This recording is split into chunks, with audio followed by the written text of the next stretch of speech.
कचऱ्याच्या वादातून दुहेरी हत्याकांड. आधी पत्नीचा मृत्यू, 2 दिवसांनी पतीनेही सोडला जीव. सांगलीच्या कुपवाडमधून एक धक्कादायक आणि संतापजनक घटना समोर आली आहे.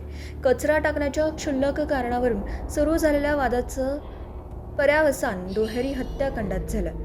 विघ्नहर्ता कॉलनीतील मनीषा केसरेकर यांचा उपचारादरम्यान मृत्यू झाल्यानंतर आता त्यांचे पती मोहन केसरेकर यांचाही उपचारादरम्यान मृत्यू झाला आहे.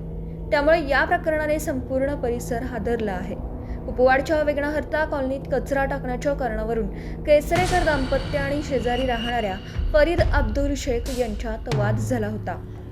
या वादातून संशयित आरोपी फरीद शेख याने हातोडा आणि चाकू आणून केसरेकर दाम्पत्यावर हल्ला केल्याचा आरोप आहे.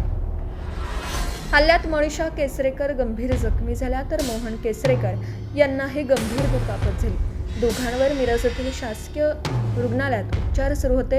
मात्र मनीषा केसरेकर यांचा उपचारादरम्यान मृत्यू झाला. त्यानंतर 2च दिवसांनी मोहन केसरेकर यांनीही अखेरचा श्वास घेतला. घटनेनंतर MIDC पोलीस आणि स्थानिक गुन्हे अन्वेषण शाखेच्या पथकाने तपासाला वेग दिला. संशयित आरोपी फरीद शेख याला अटक करण्यात आली आहे. प्रकरणात गुन्हा दाखल असून सहाय्यक पोलीस निरीक्षक आनंदराव घाटगे अधिक तपास करीत आहेत.